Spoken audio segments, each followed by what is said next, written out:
Shabbat Shalom, everybody. Rabbi Stephen here. I hope you've had a great week and hope things are going well. Hey, a shout out to some of the people that came to Saturday morning services. We actually had a minyan. It was very nice to be able to pull out the Torah and read from the Torah, and it was Psalm of the Sea. Not to brag too much, but that's part of our daily liturgy. It's part of our prayer service. It's in Pasukei de Zimra, which is the second section of the morning service. It's hymns of praise. And there's a section where we do the Song of the Sea, which is where they crossed it in safety, and the Israelites were able to pass through because Hashem parted the waters in the Sea of Reeds, made the ground hard so they can pass through. When the Egyptians tried to follow them into the sea, then Hashem closed the waters on and they drowned. And the Song of the Sea, Shir HaYam, is right after. It happens right after that incident. It's a big, long, kind of a song, kind of a poem, kind of an epic. And it talks the gratitude of the Israelis. The Israelites kind of talks a little bit about what happened, and it was nice to be able to do that during the actual Torah portion. So shout out again. Would love to see more of you show up for Saturday morning service. Like I said, just come once in a month. Once in 6 weeks. That's it. Just enough so we can get 10 people. We have some people that typically show up on a regular basis, and we just need 4 or 5 people per week to be able to top it off so we can have 9 or 10 and do the Torah and do a full-on service. And I think you'll find it interesting. Of course, I'm patting myself on the back, but I make a very concerted effort to design a service that you're going to like. A lot of people have given me feedback, and I'm very happy to go with that. All right. So this week's portion is Yitro, or Jethro. And Jethro was Chotein Moshe. He was Moses' father-in-law. And he came in, he heard what Moses had done, and he felt really good. And he comes to bring Moses' wife and kids, who he left back while all those plagues were going on in Egypt.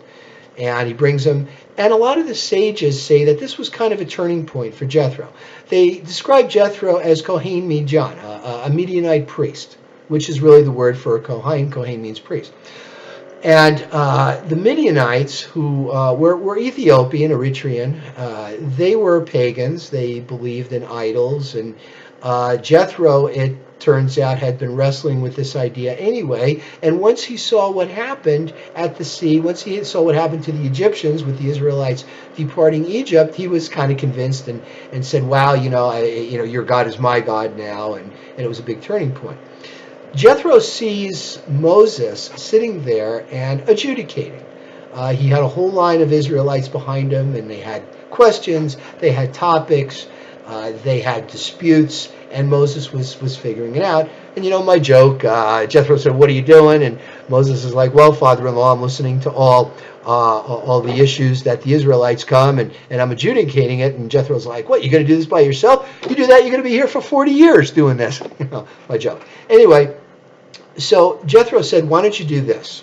And it was the first time we had delegation of power, probably in the world. Why don't you decide all the real complicated, intense things, because you have this relationship with Hashem and you're a prophet, that you do yourselves. But, the minor things, the slightly minor things assigned to important people and then all the way down the road. And that's, kind of how we got our system of courts. Now, some of the sages say this was a great idea. It was a great way to take this off of Moses' back. And, let's face it, when you're teaching something, you learn better. Because you're teaching it, you're becoming one with the knowledge. So this way it kind of really inculcated these important ideas, these concepts, with some of the people. Other people fault Moses. He's like, well, you're the prophet. It doesn't matter. Why are you delegating this? Why are you sloughing off your responsibility? So, was it one? Was it the other? Again, this discussion continues. So, after this, and directly after this, Moshe Rabbeinu sends Mount Sinai with the elders, the 70 elders in the bottom, watch him, and he goes up to get the 10 Commandments. So, there is always this issue, this topic, this discussion of the way the Torah is laid out. And the sages tell us, and we tell you, that there is no random acts in the Torah. Every word, every verse, every chapter. It's all done for a specific purpose. Why is it that this incident, this situation with Jethro coming and ascribing and assigning some of the sages to hear some of the minor disputes, some of the minor issues, how does that connect with the next chapter of Moses going on and getting Torah? Well, in my class, we had this discussion. We said, well, how would it be, why is it, okay, that Moses was able to discuss Torah before it had been given, okay, and that's the key. The Torah had not been given, and yet Abraham, Isaac, Jacob, Joseph, Moses, they knew Torah instinctively, okay? Isaac Newton was sitting under a tree, an apple comes down, hits him in the head, and he thought about gravity. Well, did he invent gravity? No, it's always been there. But this was just the first time that they actually said, oh, okay, they recognized that there was a force. Same thing with Torah. Okay, now we're going to write this down, all of God's principles. Okay, the laws of God, the laws of Hashem. And what are those laws? Well, gravity is a law of Hashem. He created the universe, he created gravity. But so is not putting a stumbling block in front of a blind person, which besides being literal is also metaphorical. It means don't cheat somebody in a business deal. Make sure everybody's got the facts so you can have an honest deal. Things like that. That's one of God's laws. So the first commandment is, I am the Lord thy God that brought you out of the land of Egypt to be your God. Okay? And this theme occurs very, very often.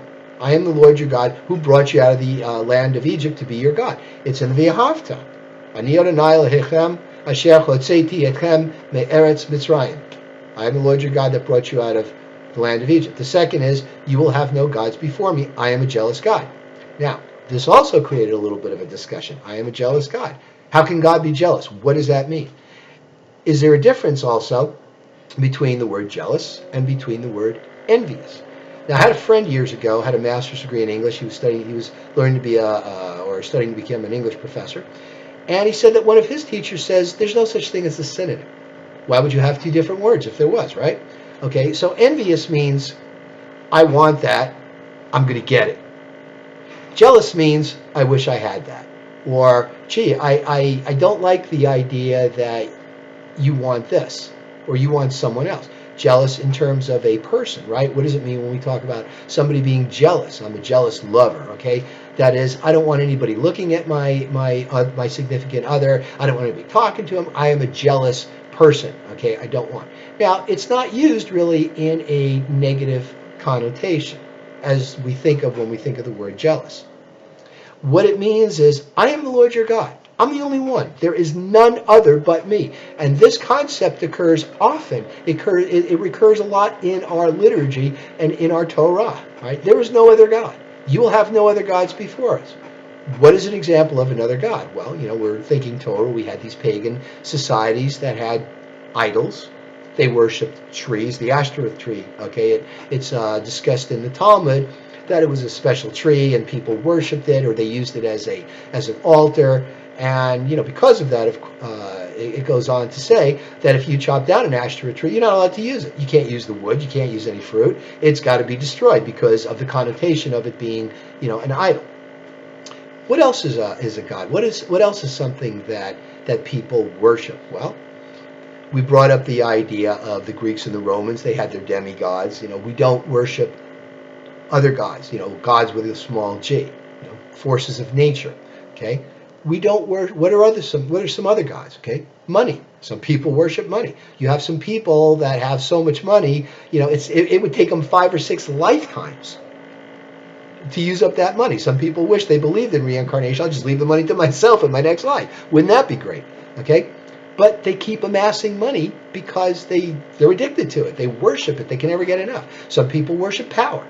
Okay, some politicians, I'm not mentioning any names, not getting political, just to make a point that some people want power above all else. Look at some of the dictators that abound in our world. Right? They want power.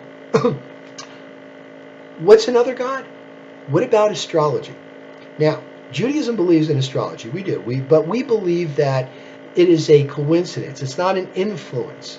Right? The heavenly bodies do not influence. In fact, during the Ma'ariv Aravim prayer, one of the first prayers, in fact, the first prayer we say during the main part of the evening service It says Hashem, and it's in our liturgy, who sets the heavenly bodies and makes the stars go around their own course. So we acknowledge the fact, and this is kind of a rebuttal against people that believe that the heavenly body, the constellations, affect us. We say they don't. It's all God. It's all Hashem. We don't believe in luck. Right? Anything that happens to you, it happens for a reason. It's not just some random act. It's there for a reason. You deal with it on that level. You deal with the issue. You pray to God. You pray to God for guidance. And prayer is something else we're going to deal with. Okay? So those are some concepts. There are, of course, eight other commandments, and we will talk about them at services on Saturday. See you there, okay? And thanks again for everybody for attending. Hope to see you again. Shabbat Shalom.